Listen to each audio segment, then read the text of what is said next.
I'm coming at you live on tape from Sydney, Ohio.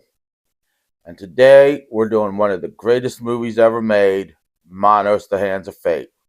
And by great, I mean one of the worst movies ever made. But I absolutely love this movie because I think it's freaking hilarious.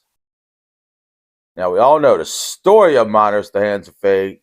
It was made by a fertilizer salesman who made a bet with the screenwriter of In the Heat of the Night movie.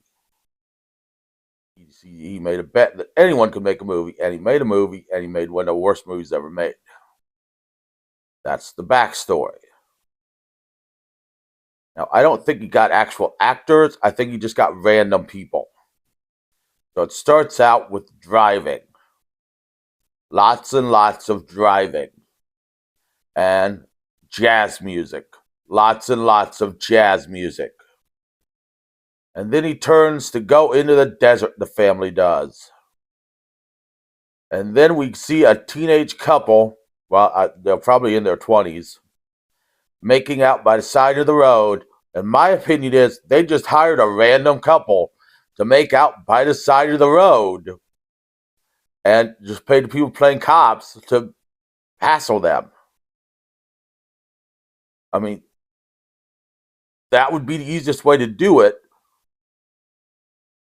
But they get lost in the desert and come upon, not the teenage couple, the family, the guy Mike and his wife Margaret and their daughter Debbie and their little dog, who Debbie tortures once they get into the hotel. They come upon this hotel ran by Torgo when the master is away. I mean, we all run motels when the master is away. But that's how Torgo introduces himself. And he lets them spend the night, even though the master won't be happy about the little girl and the dog who the little girl tortures. But Torgo agrees to let them spend the night. And the little girl makes the dog stand on her hind legs, stand on his hind legs, before the dog runs away and gets killed by whatever's outside. I personally think it was a suicide mission. The man then goes and gets his gun,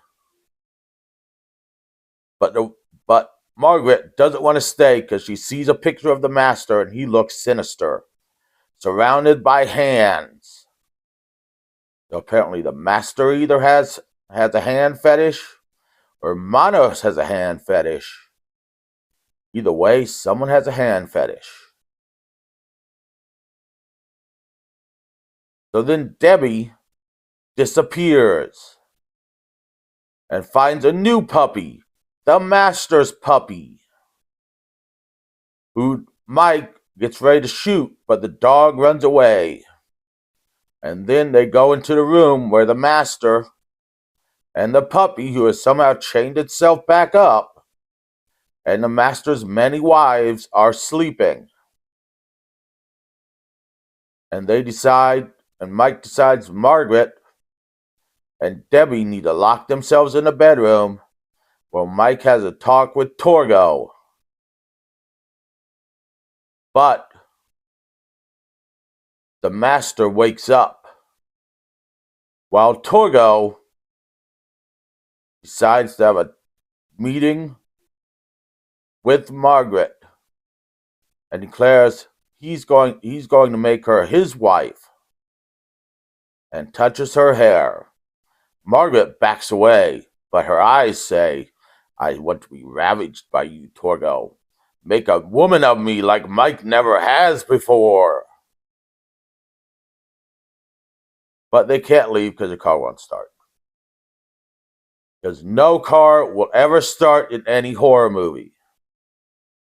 But then the master wakes up and gives a speech that if I had to give this speech whenever I woke up from a nap, I would clearly find a new God, even if that God did not make me immortal and made all my wives immortal. Then he wakes up his wives, and exactly what you think would happen if you had multiple wives happens. They all start talking at once, which is the problem with having multiple wives. You have one wife, you could go to a different room and get away from her. You have multiple wives, they're all just going to follow you and talk all at once. So they decide the child and the man must die, but Margaret can become his wife. And then they decide Torgo must die. But then the wives start fighting because some of the wives want the child to live because she's a female child and she'll grow into a woman. But some of the wives want the child to die because they think that's Manos' way. Wow, I'm like showing all sorts of skin here, aren't I? So the wives start fighting in the sand. The master, who we only know as the master throughout this whole movie, goes to confront Torgo and stares him into a trance. And this is the best shot of the movie because Torgo's staff is going back and forth and we're behind it staring at the master. It is the only decent shot in the movie. But Mike wakes up from his coma. Well, I don't know if it was a coma or if he was just unconscious in the desert, as Torgo knocked him out, and unties himself and goes to rescue Debbie and Margaret, who are so scared in the bedroom that Mike has to break the door down because they locked themselves in. And they can't unlock the door, though Mike clearly locked the door earlier in the movie with a key he had. So who knows? Maybe Torgo took the key when he knocked him out. Maybe the wife who made out with Mike in the desert took the key when she made out with him. But this movie has the worst slaps in any movie. They're clearly fake and clearly not even trying. But Mike, Margaret, and Debbie decide to run into the desert and try to find help, even though Debbie injures her knee in the desert falling down. So she says she can't go on, and Mike doesn't shoot her, surprisingly, like he would a horse. He decides to help her. And the master breaks up his wife fight, decides to kill his oldest wife. He gets ready to sacrifice Torgo, and the wives shake him, giving him shaken Torgo syndrome. And then the master lights Torgo's hand on fire, and Torgo flees into the night, but the master declares him dead. So apparently, if you light someone's hand on fire, they are now dead. Good to know if you ever want to light someone's hand on fire. So the master and his remaining wives, the one he didn't declare he was going to kill, go out to search for Mike, Margaret, and Debbie in the desert, along with the master's dog. And the master is wearing a robe with hands on it. So apparently we're still not sure if the master or Manos has the hand fetish. But there's clearly a hand fetish going on in this movie.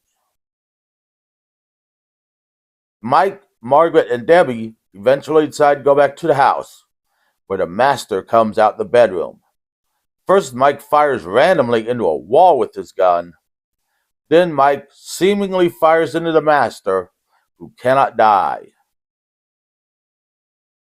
Then we go to two women driving who end up at the same hotel, and we see Mike is now running it in the master's stead, and Debbie and Margaret have become the master's wives. Which I suppose if Margaret gave Debbie permission, she could become the master's wife. But it would still be kind of wrong for the master to have sex with her. And that is Manos, the Hands of Fate. Briefly, and without all the jazz music.